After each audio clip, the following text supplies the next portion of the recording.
Thanks for watching or listening. If you need someone to talk to about your mental health or you're looking for resources, please DM us at Everyman Patros. You're not in this alone. We love to help. Hey y'all, welcome back to the Patros Podcast, where we're embracing healthy masculinity. And as you guys know, this month we are diving into mental health because it is Mental Health Awareness Month. And so we have a couple of guests this time. This is not normal for us. We usually only have one guest. Who do we have with us today, Jeff? We had 2-for-1 special today. Yeah. We'd like to welcome to the show Jenna and David Shaffer, Christian Millennial Therapist. Is that right? On Instagram, Christian Millennial Marriages. Okay. But is that how do you refer to yourself? Is that your brand? So my therapy business is called Christian Millennial Therapist. Yes. Okay, got it. But on Instagram, you're Christian Millennial. It's the both of us, yeah. Marriages. Yes. Marriage or marriages? It morphed into that, right? At first it was... It actually started as Christian Millennial Therapist, and it was supposed to be an Instagram page, an account really for mental health and to promote my business and marketing. And then within a couple of weeks, I had him come on for a reel, 8 pieces of marriage advice on our 8-year anniversary, and it totally went viral. Just like blew up. Yeah, and I was like, well, okay, will you work here now on Instagram with me? You have a new job. You have a new job. And so really it was just the marriage content. It was almost like people kind of told us what they wanted to hear about. And so it just morphed into this marriage account now. So now that's really what we focus on. That is so cool. We still have the Christian Millennial Therapist handle. Just in case it ever goes back. Yeah. Yes. Go ahead. We sorry. reserved it, yeah. Yeah, and we actually just celebrated our 10-year anniversary. So that was just this week on Tuesday. Hey, so that was 2 years ago. There we go. You guys did a staycation, I saw. We did. Yeah. Okay, and Yes. they upgraded your room because it was your anniversary? They did. Shout out Congrats. to the JW. in Yeah. Tampa. That was JW Tampa? Yes. Okay, that's what I thought it was, yeah. That was a nice room. It was. The, Yeah, that was the nice. river cruise was the best part because we got married on a cruise ship, and so Cool. doing the river cruise On your 10th, that's on our really 10th cool. was a lot of fun. Wow. Well, I love that you have saved the other handle, the therapist, just in case David goes off the deep end and Right. is no longer useful to you.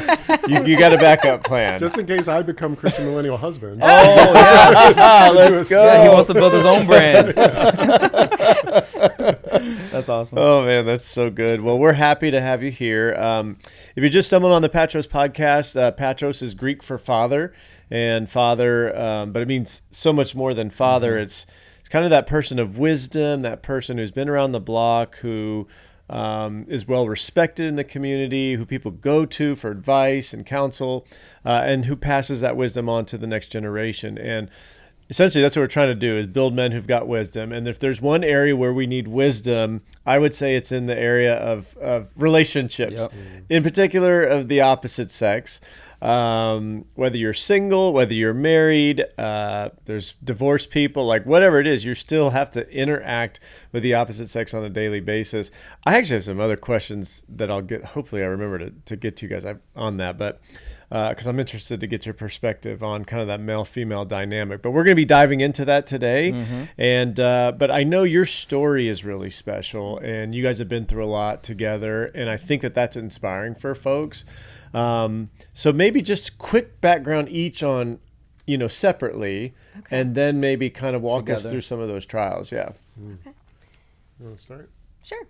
Okay. Well, when we got married, I usually say we were kind of 1 foot in and 1 foot out, both with marriage and our faith. So we were kind of those people that would go to church on Sunday, but really not live like believers the rest of the week. Having a relationship with Jesus wasn't really a concept that we were very familiar with. And then even being married, I think like most people, we entered into marriage not really completely understanding what that commitment means or the work that it really takes. Nor were we really prepared for it. Marriage is one of the very few commitments we make in this life that does not really require a lot of preparation. If you're going to get a job or get into a college, right, you have to really interview and prep and study, but you can just, commit your entire life to marriage like this, and that's okay. But it doesn't really work out because the truth is we're not born with the skills and tools necessary to have a successful marriage. That's good. And a lot of us never got to learn them, and a lot of us never even had healthy models to learn from. Sure. And so those are skills and tools that need to be taught, that need to be learned. And the truth is we're just not learning them. We either aren't taking the time or there's nobody there to teach us. And so that's really what Christian Millennial Marriages is about, is equipping people with the knowledge, tools, and skills necessary to have a successful relationship. So the first few years of our marriage were just really tough. I remember I was kind of like the one dragging him kind of to church. Like I was kind of ready to get more involved. We've never heard that before. The woman leading the Working man with men, in we anything. Never heard that. I've always known I was the only one.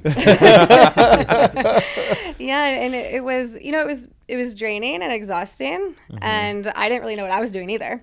So that was problematic. I think David really, I can let him talk about it, but David really struggled a lot with anger in the beginning of our marriage. So, I remember him like punching walls and slamming doors and just things that, we couldn't have a healthy conversation or healthy conflict resolution. So my emotional needs were really going unmet a lot. Again, he can give his perspective, but a lot of his weekends were kind of spent just football and golf and with the boys and friends. And so we were just becoming really disconnected over time, and we just kind of started living these kind of parallel lives. Eventually, a few years later, I ended up having an affair with a close friend of his, actually. And that was really the rock bottom of our marriage. And we kind of hit this intersection of, okay, we're either going to get divorced or we are going to completely turn our lives around, really do this thing right, to commit our lives to Christ and give this a real chance.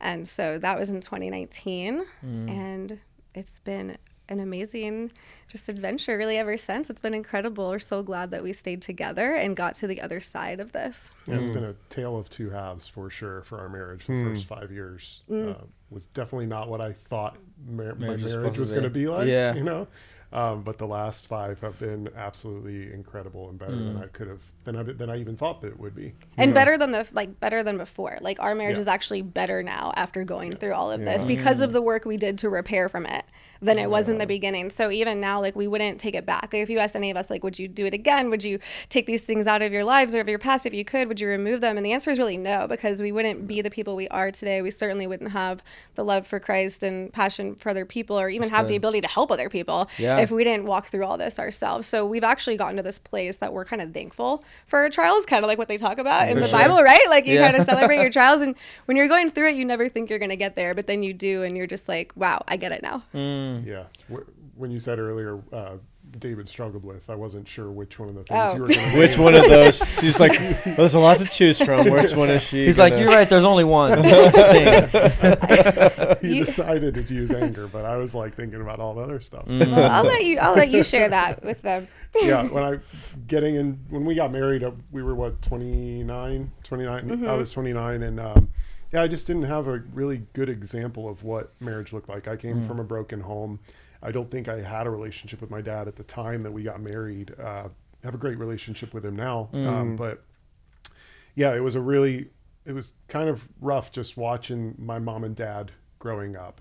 They also were broken up by multiple affairs, and so I just kind of went into marriage like thinking, that definitely wasn't going to be my marriage. It wasn't going to be how my marriage ended, but I didn't really know how to stop it from getting there. Gotcha. I just kind of pieced together like what I saw, what my friends told me to do, what I might have learned from culture. Like, it was rough trying to do the things that I needed to do to have a successful relationship. So, I did the best that I could, but I didn't quite get there. But I do remember, a month after I learned of the affair, I met up with my small group leader and filled him in on everything that we went through, that had been revealed.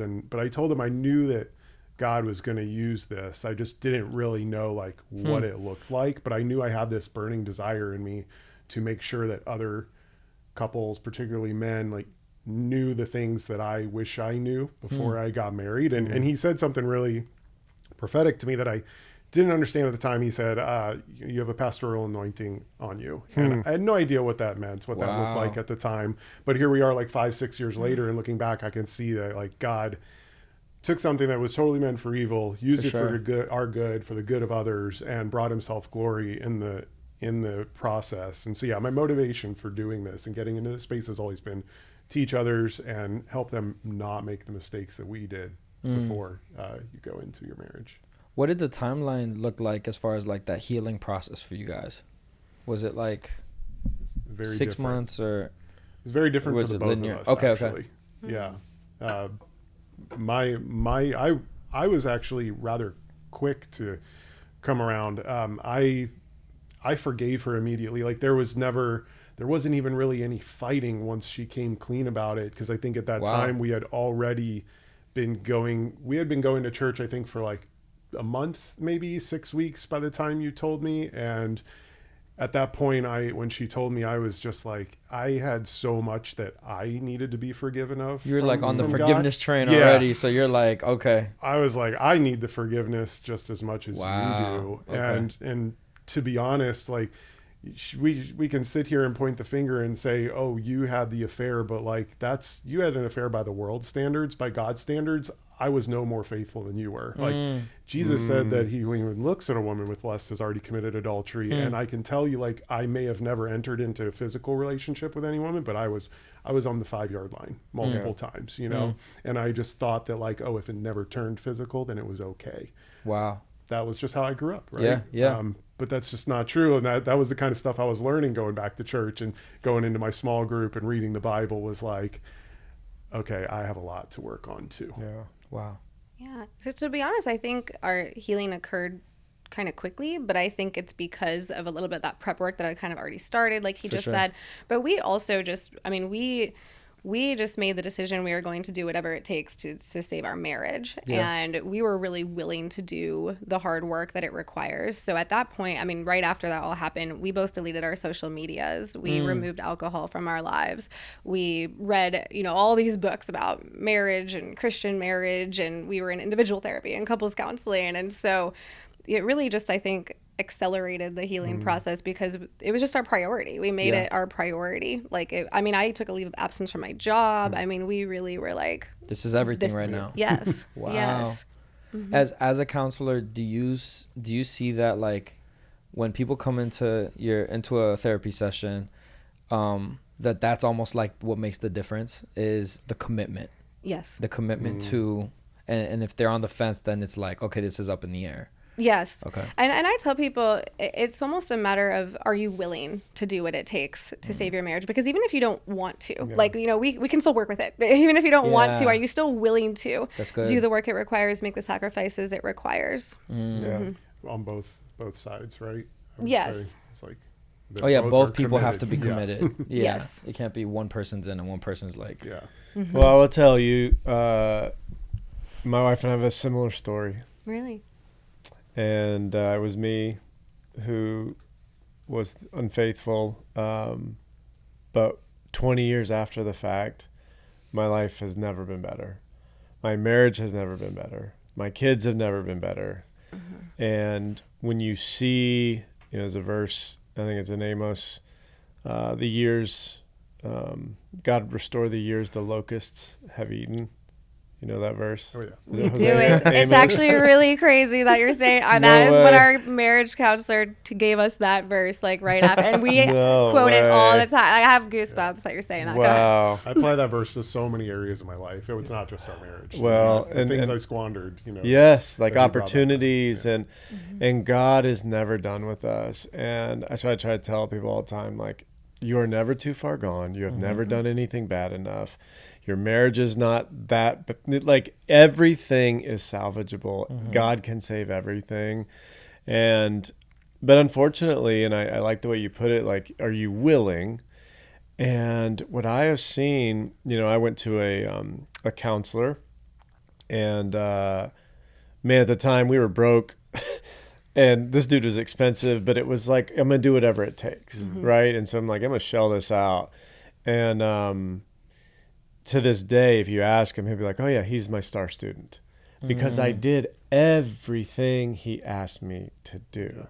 Like, I had to write a letter outlining everything that I'd ever done, like stuff I'd never confessed and and it got way worse before it got better. But he knew what he was doing, because once it was all out, there wasn't anything to go back to. I don't live in fear anymore of, oh, XYZ is going to be found out, or she might think of this or whatever. It's like, no, it was all out. So I know a little bit, at least, of what you've gone through. And so from my seat, I'm so excited to see people who are like willing to stick it out because, like I said, I was a star student.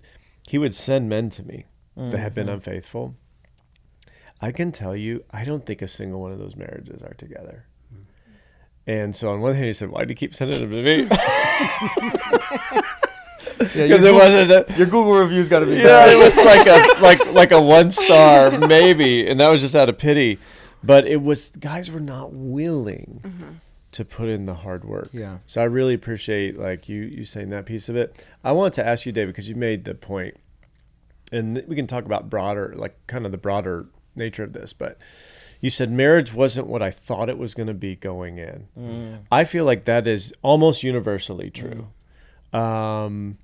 So what was there a thing or two that stick out in your mind? Like, man, this is not what I thought it was going to be. And then how has this changed? And I want to hear about the spiritual change and awakening that took place, but how has that now led you to kind of like retrain your thoughts, or maybe, I don't think that anymore. Like it was naive of me or whatever it was to think that when I was initially coming. I mean, I'd love to hear from you both, but maybe David, you could start. Yeah. Well, I would say that first and foremost, it came down to correcting my understanding of what marriage was and what the purpose of it was.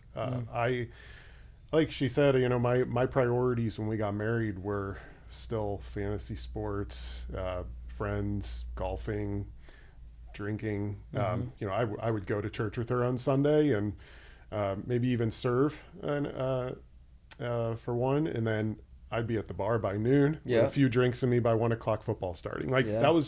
Those are my priorities, right?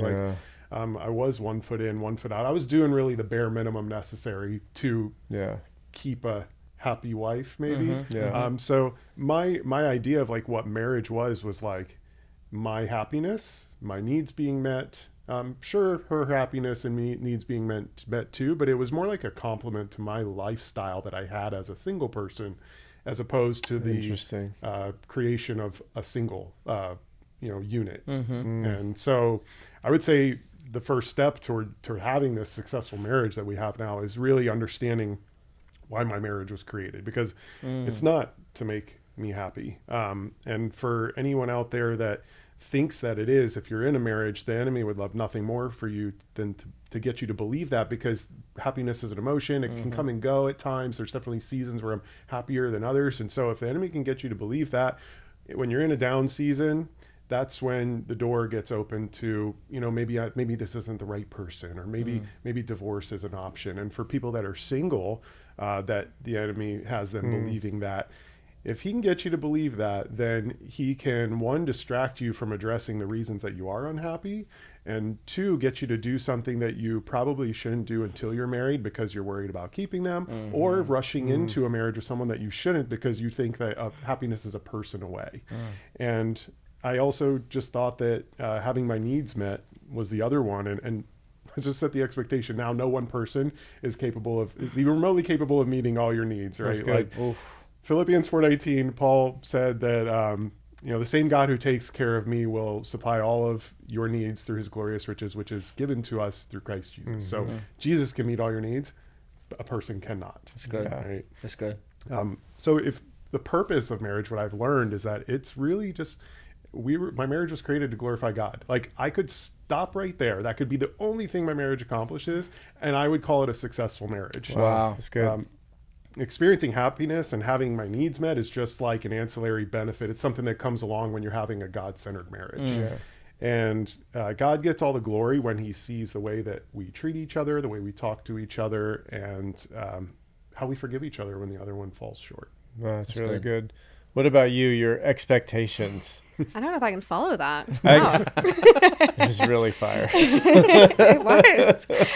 I think I was somebody, Andy Stanley calls it like the right person myth. I think I was somebody who had that belief that, well, once I find the right person, then blank, right? Then I'll be happy. Then all my problems will go away. The romanticizing of everything. Yeah. Absolutely. And, Are you an Enneagram 4? We're not Enneagram people, so we don't know. Oh, cheers. Thank you. Jeez. I'm not really either. I just know it. my sister is like all up into the Enneagram, so I know all the types. Okay. I just know that 4 is the romantic. I don't even know what that means. Oh, that's probably not me. I would not call you a romantic. That's probably not me. No, but I think I just had this idea that, a lot of my own personal struggles would go away once I found the right person, once I got married. And then that even took a form, I think, of even idolatry of him, that he was going to be the person to make this all away, to go away, my problems to go away, to fix me, to make everything better. And then you kind of get married and you're still the same person with the same problems and struggles, and you're kind of forced to confront them, which I think is a reason why a lot of people say marriage is hard, but that's actually part of the purpose of marriage that he was just talking to you. Like, it's supposed to challenge you. It's supposed to change you. It's supposed to grow you. And so if you feel that marriage is hard, it might be a sign that it's working, not necessarily that it's broken. That's good. Yeah. Yeah. Love that. Well, did you want to dive into some of the differences with men and women a little bit? Yeah, I mean, I think this is a big challenge for us all, and this probably is centered around communication, maybe a little bit. Yeah. Which is that,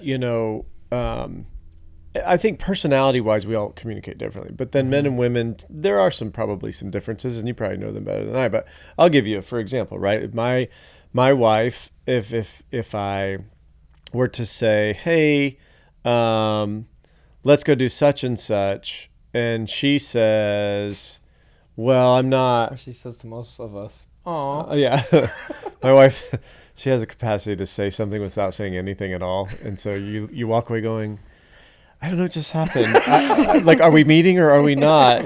But you don't have a date, so you're like, guess we're not. But anyway, she'll say one thing, and at the surface level, it seems this, and this is kind of, I think, not universal, but I do think this happens more often than not, where a woman will say one thing, she actually means another, or she may give you the impression of one thing, wanting you to figure it out, maybe. And guys were like, well, just tell me what you want. But I found that my wife and others no, I want you to pry a little bit and figure out what I want.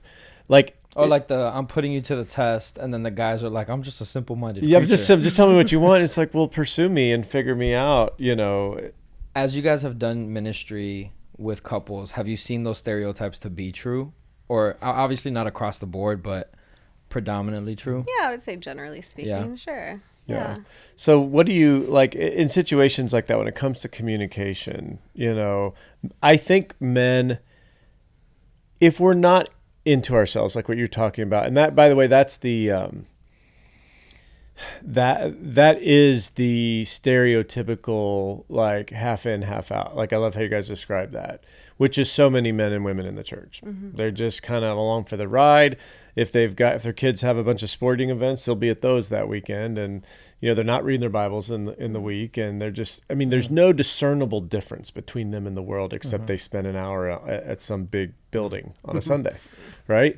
But for men who are like, no, I really want it, but I don't know how. It's tough for me to communicate with my wife. I don't know what she's saying all the time. I'm not sure how to pursue. What are the communication tips maybe, or communication areas that men can work on to improve, to be better at communication if we really want to? Because again, it goes back to the willingness. Yeah.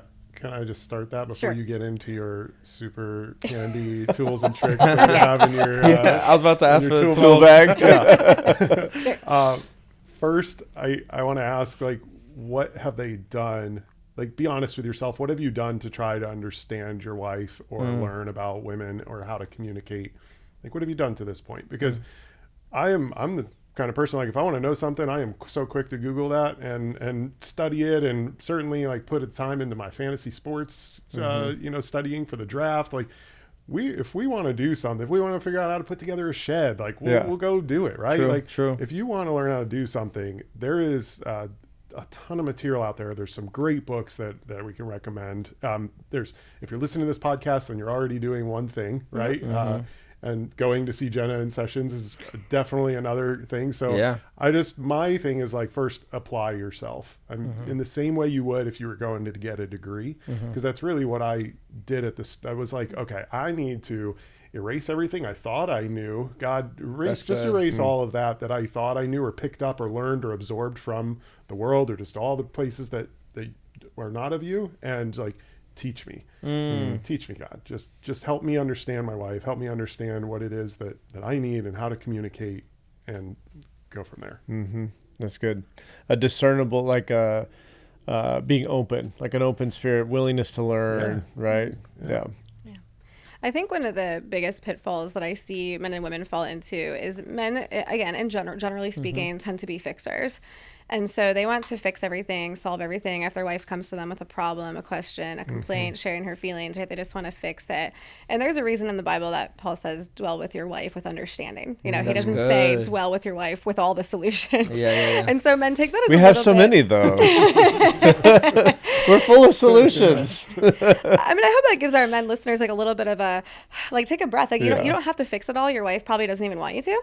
I usually give couples the analogy of sitting in the mud. So if your wife is in the mud, right? She's maybe like in her feelings or complaining or has a problem or this. The man's natural instinct is like reach out his hand and like pull her out, Hey, right? let's get out of the mud. Yeah, like come on, like feel better. It'll be okay. Or why don't you just do this? And I just tell them, just sit in the mud with her instead. Not forever. We're not going to stay there, but that's what she wants. She wants you to go just sit in the mud with her for a few minutes.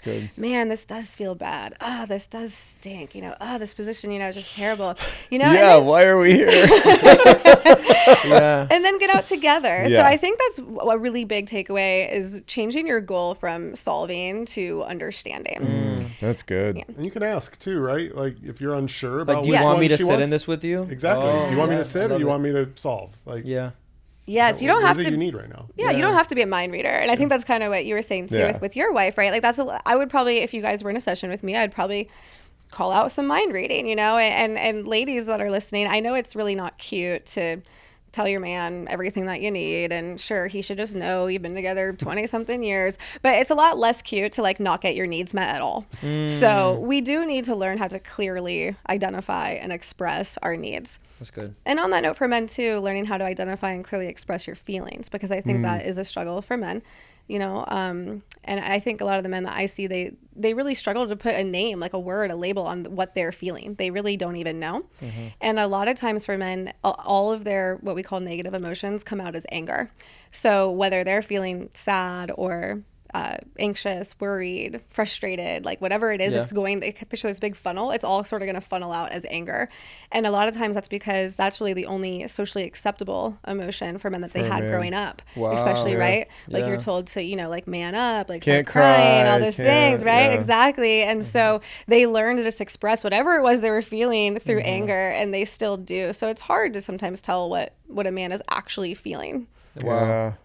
That's really good. Yeah. I'm thinking, there was a period of time, and I was probably maybe, well, it seems like forever, but like maybe 3 to 5 years, I'll put it in that range, where I'm telling you, it was like clockwork. Every quarter, I would go to my wife and be like, okay, we'd talk about an issue.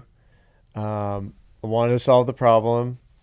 And she would acknowledge the problem, and then we would leave there and nothing would happen. And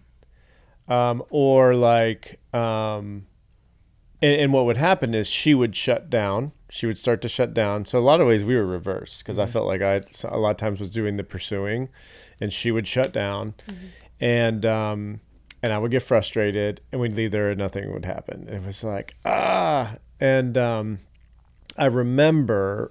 I remember having to totally give that over to the Lord and go, okay, it's your timing, not mine. Right. That was one thing I remember. But the other thing I remember was we once I got mature or better at this, I would say, hey, because she would start to shut it down, and I would say, hey, is this one of those things that you recognize is important to talk about, but you're just not ready to? And she would go, yes. And I'm like, so it's something that we can talk about at a different time when you are ready. She's like, yes. And for us, that was kind of that, like, hey, is this one of those things that, because I wanted to know that I'm trying to solve it. She's not ready to solve it, but acknowledged it needs to be solved. Yeah. It's just now's not the right time. But getting to that, just what I just summarized, took like 5 years. Like it was a really like long process. So like in your experience, and this was years after, I mean, we went to therapy for many years together. And so this was years after, it's like still trying to learn how to communicate. Like how long does it take to get those communication skills honed in? Like, and or what does it take? Like what does that look like for a Christian couple? Wow. I don't know if there's like a black and white answer to that question. Sure. I really don't. I mean, I think it goes back to, you know, how much time and energy you're willing to put in, what you're willing to do. I think a lot of times, and maybe this will kind of answer your question, what I see is, couples will come to session, they'll kind of get it in there in that hour, and then the next week I see them and it's like none of it was done or practiced or used. And so I think you do have to practice these things, just like any other skill that you would learn. If you don't like kind of use it, you lose it kind of thing. And so I really implementing those strategies outside of just 1 hour a week in therapy, you know, really setting aside time too, right? I was thinking that too when you were talking about with your wife of like, you know, well, when can we talk about these things? I think it's important to have just like a weekly marriage meeting. Oh, it's good. You know, and it doesn't have to be long. It can take like 30 minutes where you touch base on some of these things, but it really does prevent what I call stuffing or spilling. Because if you don't have that set time to talk about something, you're either just going to stuff it, right? You're going to be like, okay, well, I'll hold on to that till I get the chance to talk about it. And the chance never comes. Or because you know the chance isn't coming, you just spill it and say it right now. And it comes out now and you're working things out when you're just not in the right frame of mind to really do so.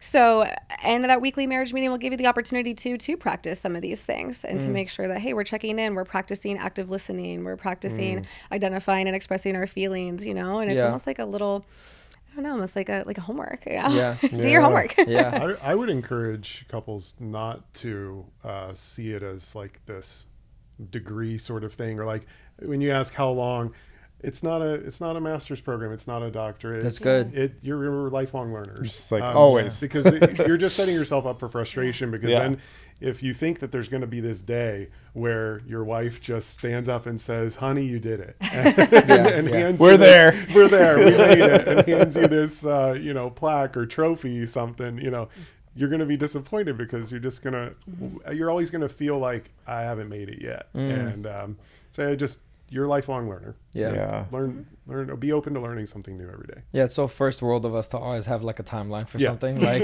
we got to get it done. Like wait, I thought this was supposed to be done in 3 months. Like, what are we I'm doing? going to chat GPT later. Yeah. How long does it take to... Wait, I think what would be helpful is to think about things in norms and exceptions. So if your norm is that you're not communicating well, you're not meeting each other's needs, you're fighting all the time, and it's an exception that you have a good night or a good talk or a good date, right?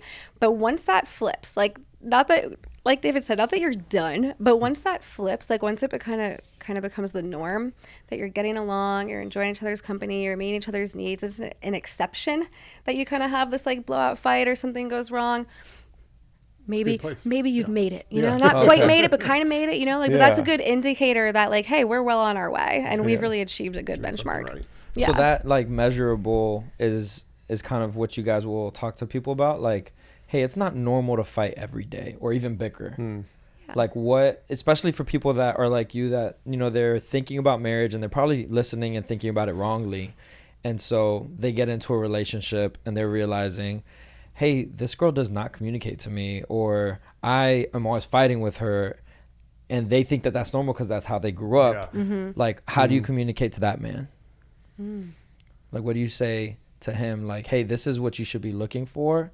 Or is this healthy? You know? Yeah. Well, certainly look for effort. I tell people effort is the universal love language. Okay. I mean, like you said, we can acknowledge that like something is wrong, but okay, are we doing anything about it? So I think looking at effort, I mean, you certainly, I think before you're getting married, again, you're not all of a sudden going to be expert communicators because you got married. That is going to follow you into your marriage.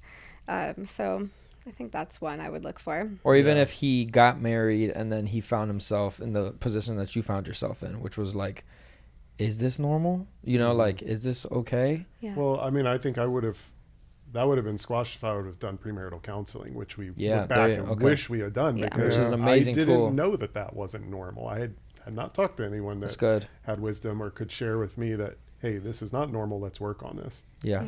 I think also frequency and intensity, those are two indicators I tell people to look for. I mean, Okay. it is normal to argue. It is normal to have conflict. It's not normal to have disagreements. frequent conflict. It's not normal to have intense. And I hate even using that word normal, but it's not, it's not desirable, I guess, really, to Gotcha. have frequent or intense conflict. So again, I would look for those indicators. Like, are our arguments becoming less frequent? Are they becoming less intense? Those are good. also great indicators of progress and And- growth. Yeah. When do you see people mostly like coming in? Like, what is bringing them to therapy? Yeah, I had that same question. Like, what's the common thing that you're seeing? Because if we know Yeah. what that is, then we could maybe try to preempt some of that, in our marriages. For couples, communication. Almost every single They're intake just missing each form other. I get. Blue, pink. Yeah. Yes. Yeah, the yeah. blue. Yes. Blue and pink hearing aids and glasses. Yeah. That's like the number one thing on intake forms is like, we're just not communicating. We need help communicating. We need to learn how to communicate.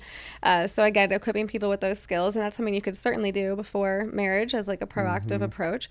I would say kind of what I was talking about earlier. For men, anger is probably the most common one, but it's really not anger, right? Anger is that secondary emotion. It's usually something happening first. There's something underneath that.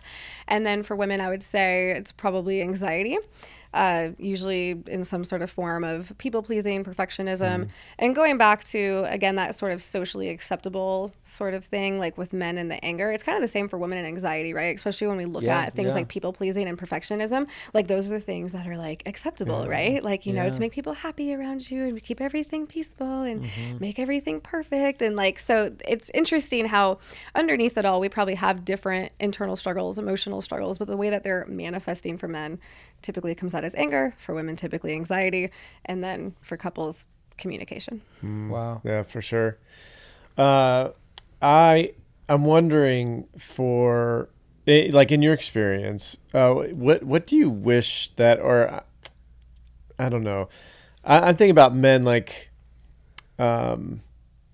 what would you want men to know about women? Like what are things that, where do we miss women a lot? I guess is in our relationships. Other than like communication. Well, but like even like specifically those because there might be different kinds of communication where, men get this communication, but they really don't get this one. But like, are there things that we miss? Are there things that like we're just not seeing? Or what insight could we get into kind of the human psyche, understanding that we're all different? Like not every woman is created the same, but there are some general things. Like, what are things that men should know? Well, I'll look at Ephesians 5:33. It tells us the men and women's greatest needs. So men's greatest core need is to be respected. Women is to be loved. And so that's, I think, what a big part of what men are missing is just women just want to feel loved. And I think kind of how simple that can be. Just to be simple. I mean, praying for her, praying over her, appreciating, saying thank you.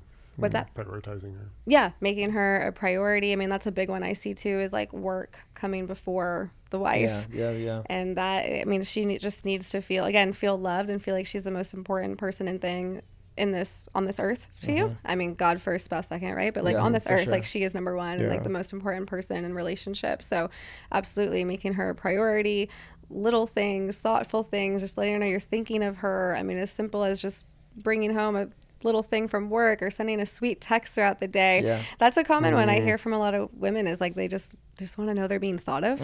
Interesting. Like my wife, my wife's the best. I don't know if she'll see this, but she'll probably watch this one for sure. You're going to tell her to. Yeah. I'm gonna be like, go to minute 42.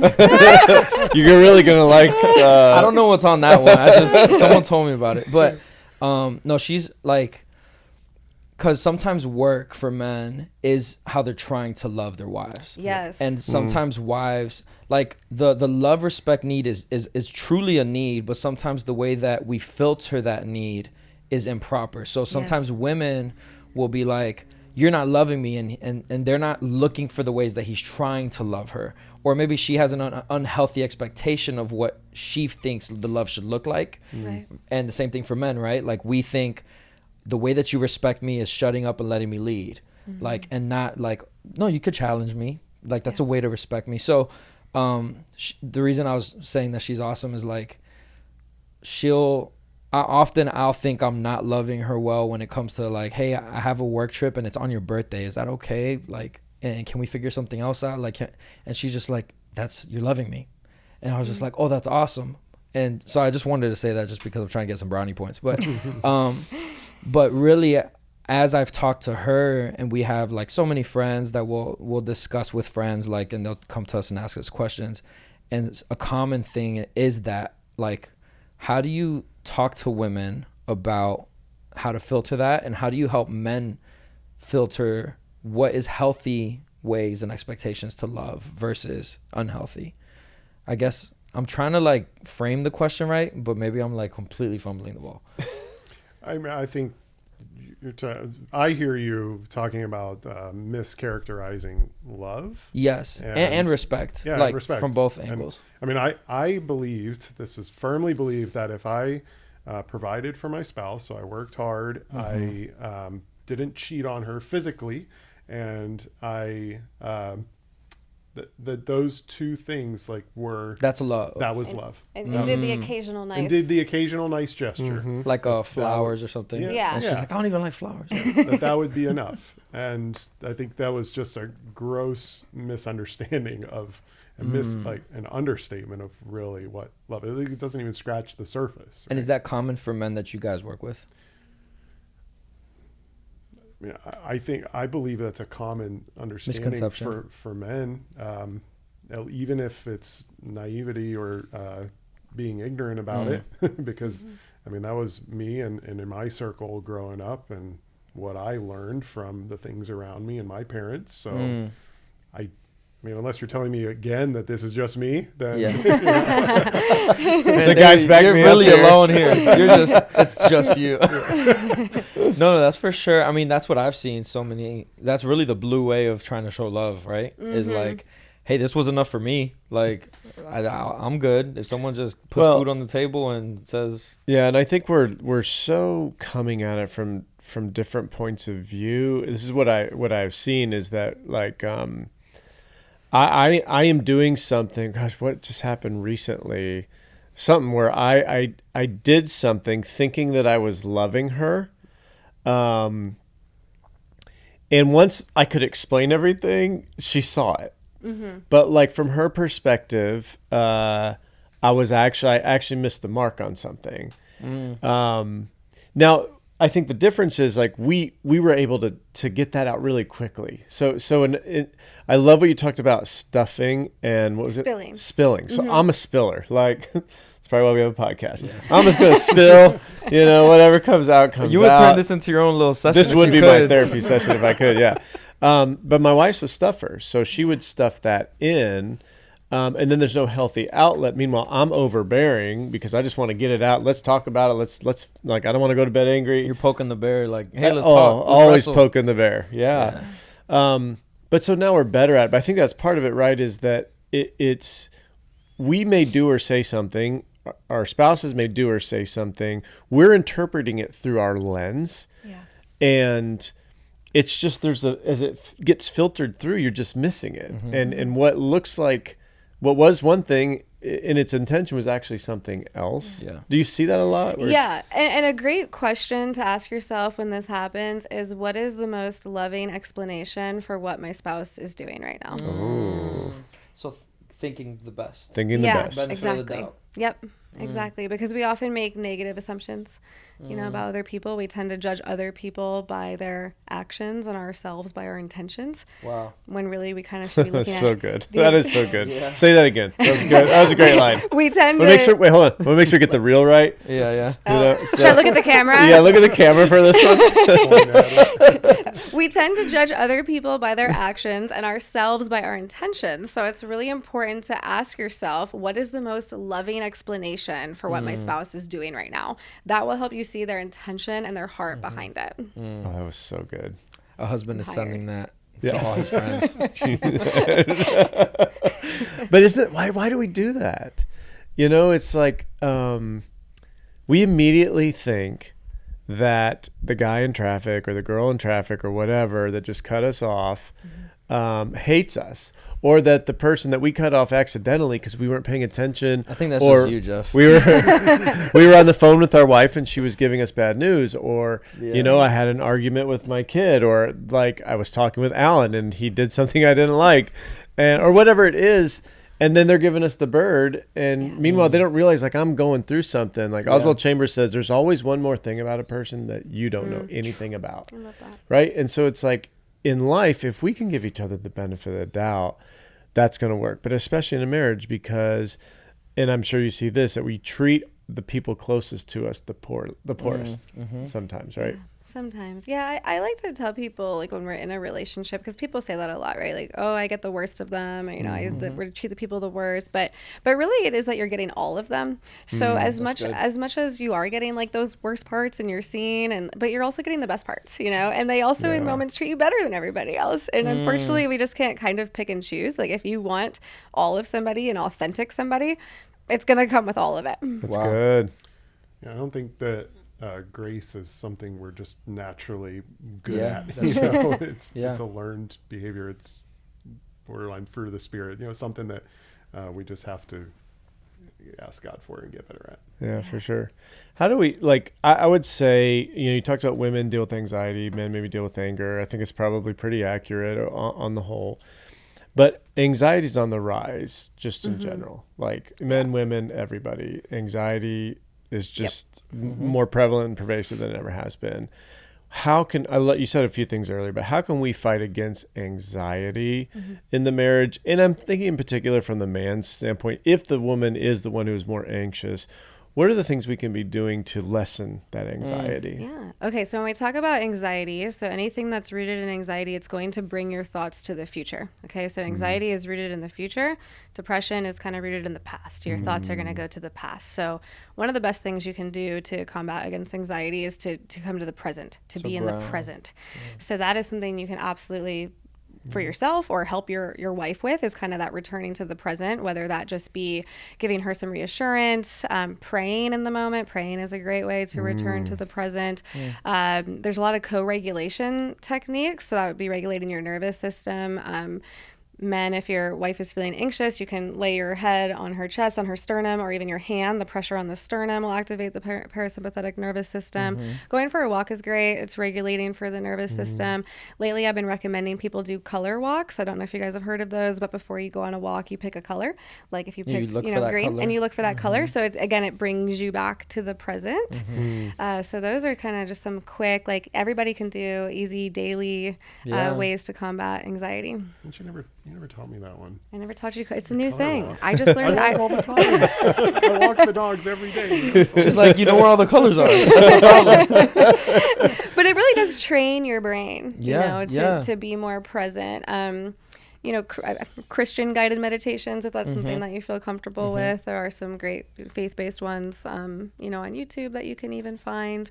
But those are some great ways to come back to the present. I love the 5 senses one that you told me. Okay. I use that one all the time when I'm feeling anxious about something. Really? Lately is usually the dog's health, but I usually try to bring myself back to the present and think about, like, what do I see right now in front of me? What do I hear? 5 things you see. 5 things you see. 4 things you hear. Okay. 3 things you can touch. 2 things you can smell, and 1 thing you can taste. I think I might be saying that a little bit out of order, but 5, 4, 3, 2, 1 grounding technique. And that, again, you can do that anywhere. You can do that right here in this room, right? And it'll return you to the present. Yeah. Wow. You do that right now, and it's just been like, well, not at this moment. I'm not anxious right now. Okay. I do on a regular basis. Yes. I will tell. I'm sure breathing is one of those as well. Yeah, breath work. Box breathing and stuff. Yeah, so I actually, more than box breathing, I like recommending the 4-7-8 breath, or really any breath that the exhale is longer than the inhale, because when you can make your exhale longer than your inhale, it signals from the body to the brain that you're still in control, and it can calm down and relax. So that is really what I think is the most important part about breath work, so that you can, just send that signal and make your exhale longer than the inhale. And how much has weight training, physical activity been beneficial to people? Huge. I think it is one of the most important easiest to access things we can do for our mental health. Dr. Daniel Amen, he has a study. He says that 30 minutes of exercise is equivalent, research shows, like to an antidepressant. And don't quote me on that, go to him. But that's what I've learned from him. And I really think it's true. So I mean, I make it a point to move my body for 30 minutes every day, whether that means a walk, stretching or running or something more rigorous, but it's like a non-negotiable for me, honestly. Reading my Bible and moving my body every morning is how I start my day as a mental health counselor. And you pretty much don't get a good night's sleep if you're not exhausting yourself exercising, which then if you don't, then you're likely to be more anxious the next day, and it's just kind of like a sick cycle. Yeah. What was that quote I told you I heard the other day? It was like exhaust the body, exhaust the brain or something, or like train the body, tame the brain. I don't know. I heard that and I was like, oh my gosh, that's so true. Because when I like physically exhaust my body, like I do just feel better. I sleep better. Like deep sleep. I feel less anxious, more focused. I know. My wife struggles. My wife struggled with anxiety for many years. This is not a secret. She's talked about it, and it's been really healthy for her. And she's again in a better place now than she's ever been. But the not sleeping at night is just a vicious cycle because you stayed up half the night. So now you're tired. So what are you doing during the day? You're sleeping, and I mean it can be really bad. Oh, you can spiral out. Yeah. A couple years ago, our past was basically brought back up into our face in a very public way, outside of our control. And I mean, she was spiraling. And there were days where she was sleeping 14, 16 hours a day. I mean, just like and she's tired. And I'm like, and I'm going, man, like in my head, I don't know how that's physically possible. If I stay in bed more than like 7 or 8 hours, my back hurts and my hips hurt. And I just need to get out, And she's just, but that was where her body was at. Well, we really think that her adrenals had just shut down. And I have a chiropractor friend who, he had 2 CEOs that he had treated that basically for a year they did not work at all. Because they had so much stress and anxiety that the adrenals just really stopped to function. And so there was no regulation of really any kind of cortisol or anything that was coming through the body. It was like no control over it whatsoever. So the stress and anxiety has a big play on our physical bodies and vice versa, right? That's what I hear you saying. Absolutely. Yeah, definitely. You can Google and get different answers on whether anxiety starts in the brain or starts in the body. I mean, that's actually like a hot debate in the mental health world. But either way you look at it, where it starts, it's a feedback loop. Yep. So you can certainly redirect it either way. And, thought replacement's a big tool I teach clients in session using scripture. So I help them identify core beliefs, things like, I'm not good enough, I'm a failure, I'm not pretty enough or handsome enough. And then we do a thought replacement technique referencing scripture. And we actually can rewire people's brains doing that, and it's so important to have your mind aligned with God's word. Yeah, amen. All right, I'm gonna switch gears for a little bit. We got a little bit of time left here. I want to talk about like men and women, just in how do we work with each other in non-sexual like non-romantic relationships, or platonic relationships. Correct. So like I had this this is too old for you guys. I don't know, but it's too old for me. I had to learn it. But when Harry met Sally, Billy Crystal in that movie says that men and women can never be friends because the sex part always gets in the way. And that was this like kind of famous line. And I kind of took that mantra too. And so because of that, as I, became a believer and was like, well, I because I got saved out of my affair. I'm like, well, I can't ever have that happen again. And so like I went really extreme on like being alone with a woman and this and that. Well, as I've kind of grown, I've kind of shifted a little bit. So like I would really take the Billy Graham rule, being like, I'm not going to be anywhere alone with another woman. Nowhere that's compromising or gives whatsoever. any... Yeah. Now, and part of this has been working with several single women on staff at Man Up, and hearing their perspectives on women in ministry, single women in ministry, how a lot of times they get excluded from certain things or they're treated differently and things are made awkward because the man's got the Billy Graham rule. And it's almost like, well, why is this sister in Christ, who the scripture says to treat with all purity, Being treated as like like a harlot or something. Yeah, something like that. So I'd love to get your take on, what you've seen, and are there ways that we can communicate? What does God's word say about it? Just that how do we have good, healthy relationships with women where people of the opposite sex that don't turn sexual? We have very strong boundaries. that is the key word. I know the way that you worded this question for us, I thought was so important before we came on today, which was, is it possible to have a close, non-sexual relationship with someone of the opposite sex? And it was such to me, I looked at that and I almost wanted to pull it apart in two questions, because I do think it's possible to have a non-sexual relationship with somebody of the opposite sex. However, when that word close gets in there is when it gets tricky, because that non-sexual relationship is only even possible because of boundaries that keep us from getting too close, right? So this is actually a big misconception. People think that affairs happen, and I don't know the details of your story, but people think affairs happen because it's this unhappy marriage, which certainly is the case sometimes, but actually many affairs happen because of a slide across boundaries. Happy marriages are becoming victims of affairs because of a slide across boundaries. And from a research perspective, they call this the cascade. It's 21-step cascade of kind of how this happens. And so it kind of starts with maybe just, becoming friends, where there's actually a whole book called Just Friends on the topic, in quotes. If somebody says they're just friends, that's probably your first red flag right there. But it kind of starts with kind of being just friends, right? And then we start telling them intimate details of our lives. And then one day we get in a little fight with our spouse, and then we're kind of telling details about the fight. And then all of a sudden, and at work too, the workplace is the number one place, followed by the gym, that affairs start. And we think about work we're working late. Oh, well, now the next time we work late, you want to go grab a drink after? Are you hungry? Right? And then the next time, and all of a sudden people say oh, it just happened, and we think they're crazy when they say that, but it's kind of true. So I think these will look a little bit different for everybody, but there certainly are strong boundaries that I know him and I recommend and wish that we had in place the entirety of our marriage, for sure. Yeah, I mean, we want to be careful here not to impose rules or judgment on people, particularly if it's not something specifically mentioned in the Bible, because this can be kind of a gray area. But the Bible really is our truth for living, the truthful source for living a holy and God-honoring life. And every couple is ultimately going to decide what is best for them.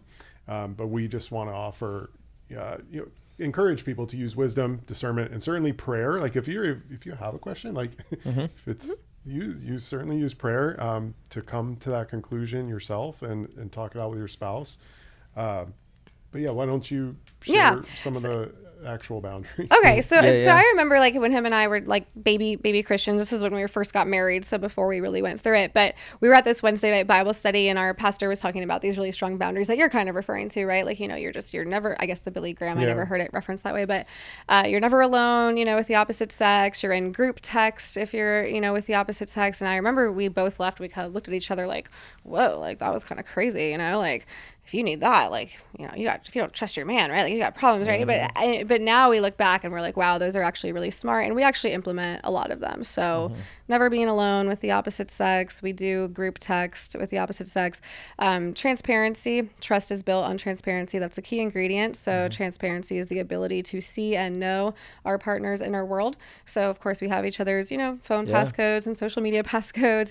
And it's not, we're not in each other's phones, looking at each other's phone. I mean, just the fact that you can access access. Yes, you can, right? That's the key. It's not that you do, it's just that you can. So those are some things that I recommend. I think the broadest rule we have, though, and one I do hope that every couple would adopt, is every friend we have is a friend of the marriage. We call it a friend of the marriage. So I had a male friend. He actually works for Man Up now, but he was my friend before I even met David, a male friend. And now he's David's friend. He's our friend. He's not my friend. He's now our friend. They text, they're friends. They have a relationship. And the same would be true, the other way. If he had any female friends, they're now my friend. They're our friends. So that is, I think, one that should apply to everybody. That's really solid. Yeah.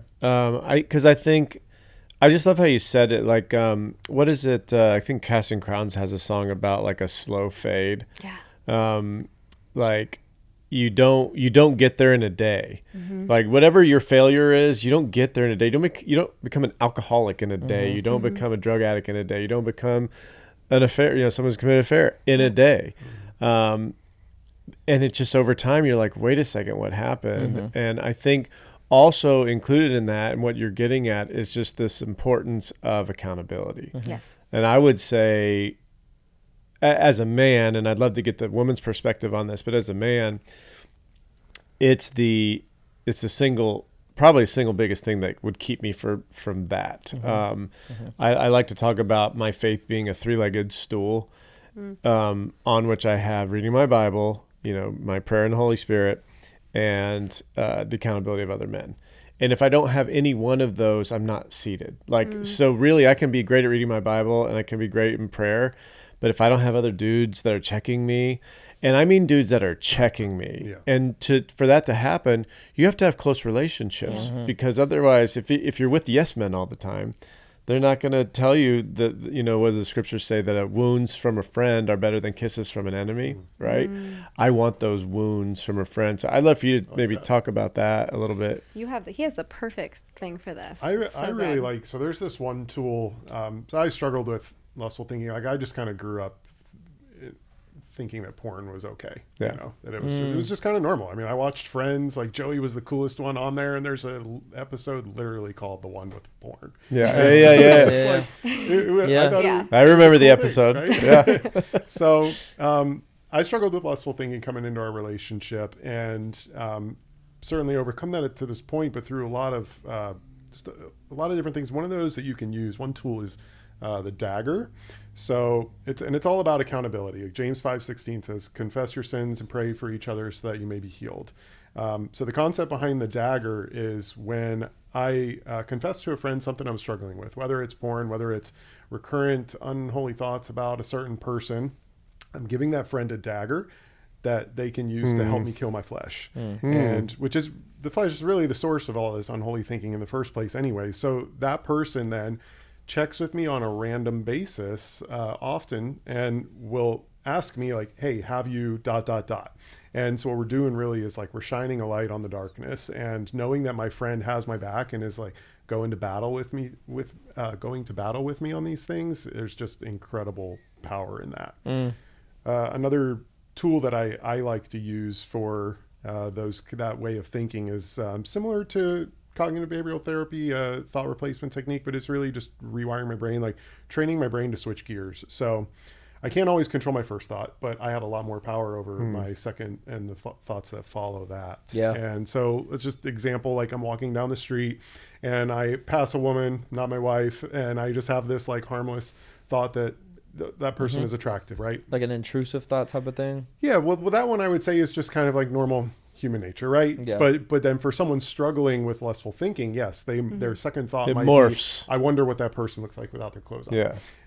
So at this point, we've crossed over from a glance to a gaze, and we're no longer having pure thoughts and thoughts that are honoring to God and our spouse. So what I would say is like, first, just ask yourself, think of something that is like truly innocent and almost childlike in nature. And like for me, it's bicycles.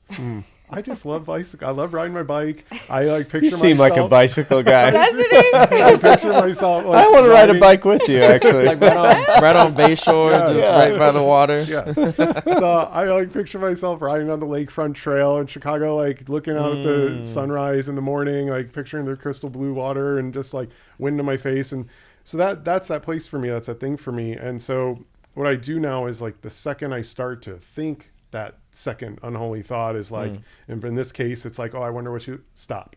Like, stop, think of the bicycles. And this is a way that we can fulfill Paul's instruction for us to think about, fix our thoughts on things that are pure, lovely, true, and admirable. That's good. Yeah.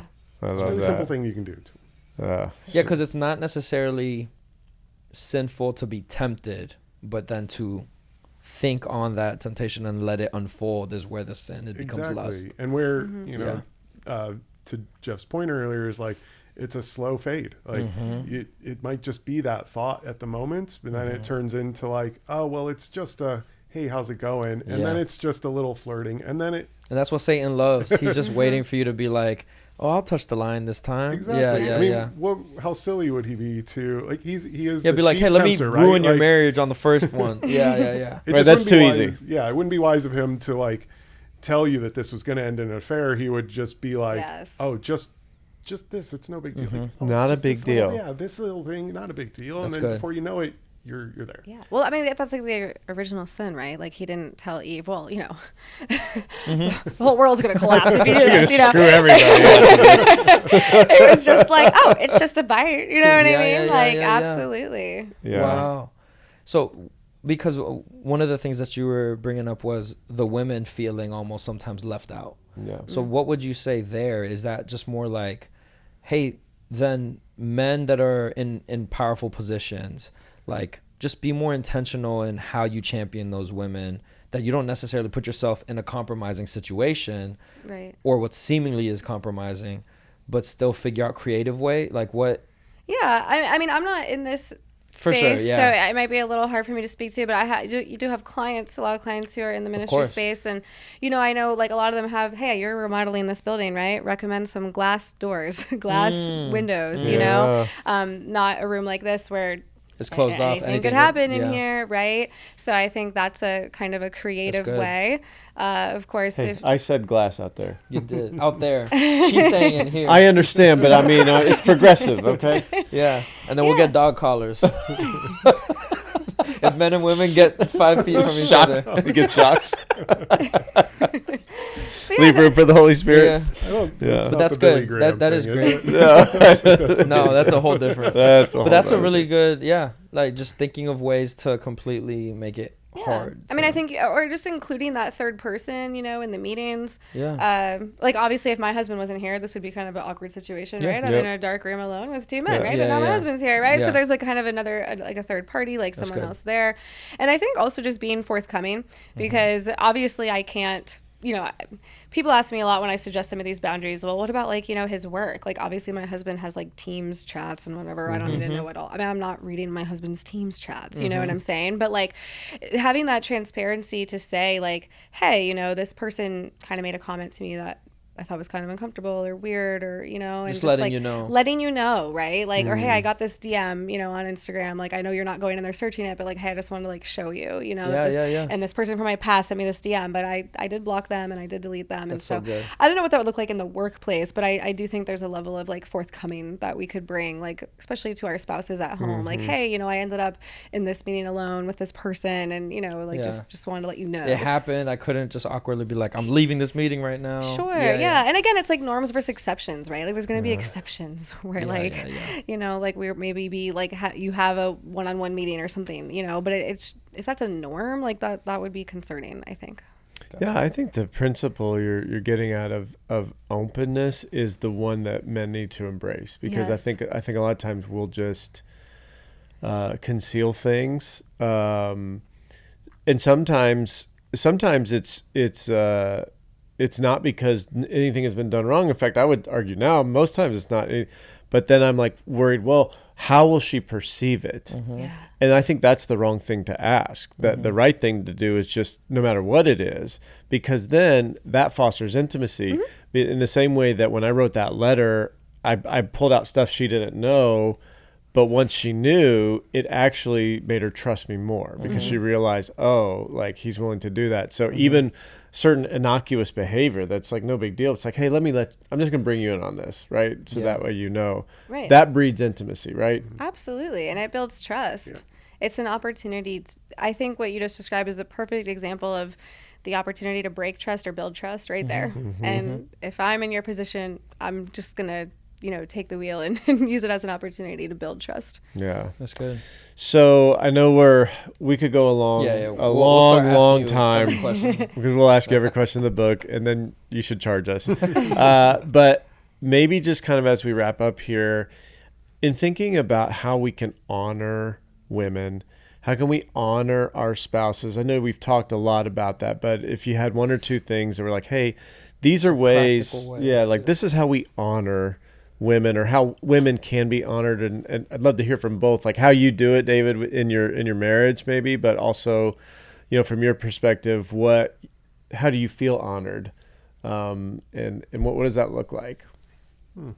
One way I would say is, so I think a lot of attention is given to the way that we act, our actions, and our words. I went back to the way of thinking as well. So I think we can honor our wife and God certainly with our thoughts as well. Yes. So give as much attention to your thought life as you do to the way that you treat them publicly. Wow. One other thing I would say is just be building them up, and certainly build them up in front of others. And I would never talk down to her about her, certainly not in front of other people. Like if you have something to say to them, take it up with them in a calm conversation in private. Do not put her down in front of her friends or just anyone in general. Yeah, that's good. That's really good. Well, I'm thinking about husband, love your wives, as you know, Christ loves the church. And so I'm thinking about how Christ loves the church, and I'm thinking about pursuit. You know, that women do want to feel pursued in the same way that you were dating her, you know, that you still pursue her as your wife, what that looks like. I hear that a lot in sessions. You know, he used to write me notes, and he used to send me these little texts, and he used to, right? And so we need to keep doing those things. I mean, Jesus continually pursues us. And so sort of that same way. And I think also initiation. I hear a lot of complaints about that in sessions too. I mean, women carry a very large mental load. Yeah. And I think sharing the mental load with them is such a way to honor them. And a big part of that is initiating. And what I mean by that is just like, what are we even having for dinner? You know, to kind of take a decision off of her plate, initiate plans, initiate a date night. So many women I meet with feel like they're the ones like keeping everything going, you know, keeping the house going, keeping the romance alive, so like good keeping at the it. schedule. Yeah. And they know, or at least believe, sure. if they stop, It'll stop.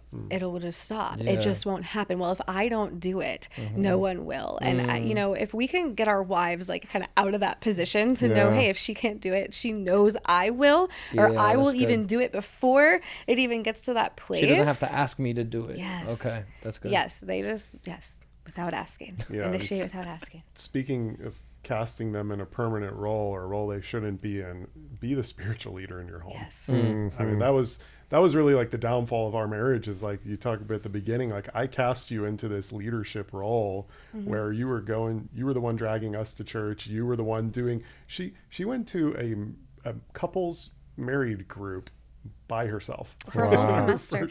And every week I was like, maybe he'll come next week. but she scheduled it during football. And It I was Sunday just like, nights. Come on, you can't do it on Sundays. During That the was just fall? like- What That was was your your couples group. What was I Those are my thinking? priorities. But Yeah, I would yeah. say don't cast her in the leadership role.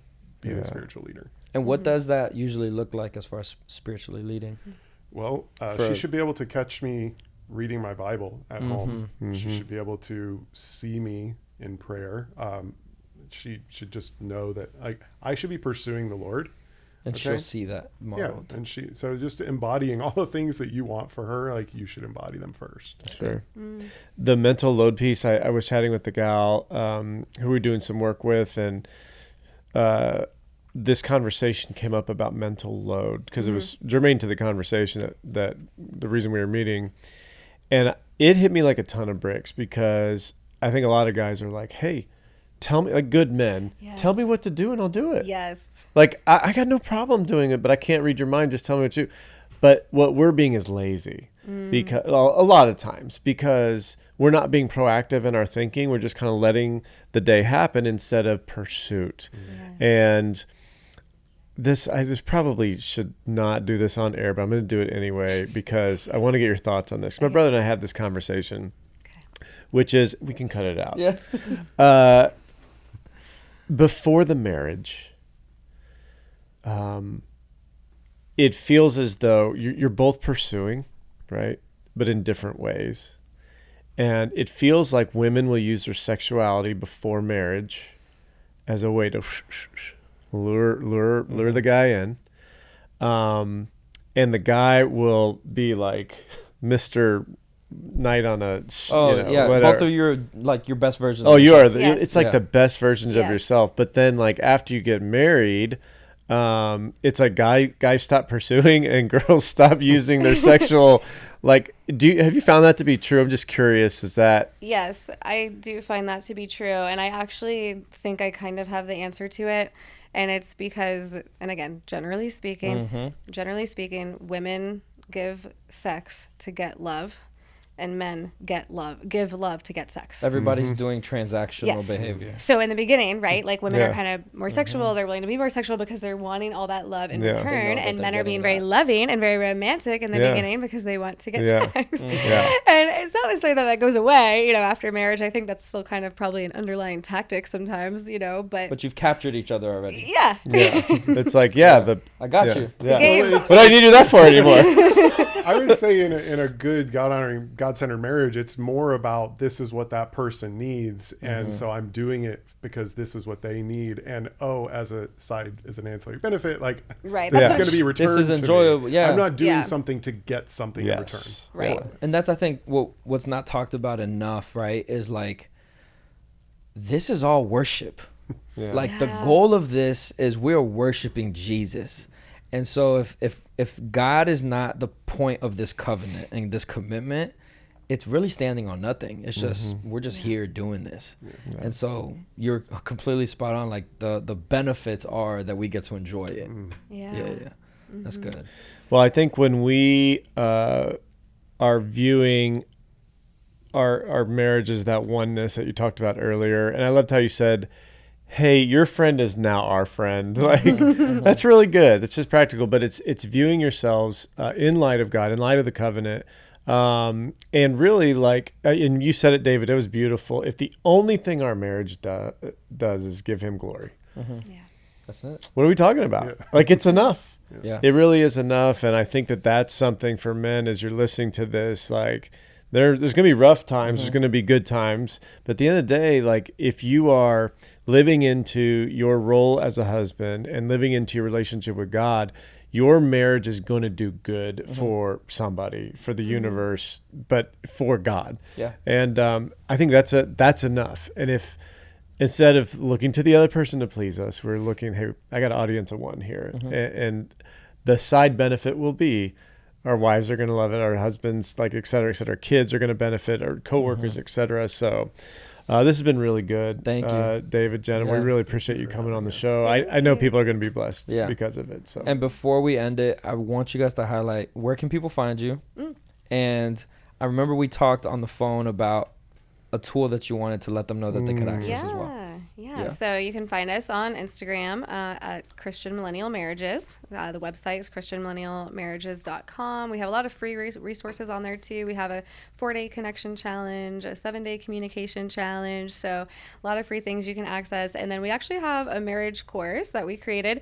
It is the 4 steps that we took to transform our marriage. So people often ask us, well, how did you do it? How did you save your marriage? How did you turn things around? So we put it into 4 steps, and inside there are over 35 tools, skills, resources that I use with clients in sessions, the same exact ones. So we would love to invite you guys to access that course and get a discount. You can use the code CONVERSATIONS to get $600 off that online course. And you can really just follow the exact steps we took to transform our marriage and equip yourself with the same skills and tools I teach clients in session. That is a deal for being able to set yourself up for success. I guess I should say it's called Christian Marriage Academy. So it's kind of that, like, it's that pursuit of that degree, right? And that student of marriage and always learning. Yes. So, We've never arrived. We are always learning. Yes. Well, thank you guys so much. This has been awesome. And thank you guys for listening to this episode of the Patros Podcast. I know that you're going to enjoy this, and definitely check out everything that Jenna just shared.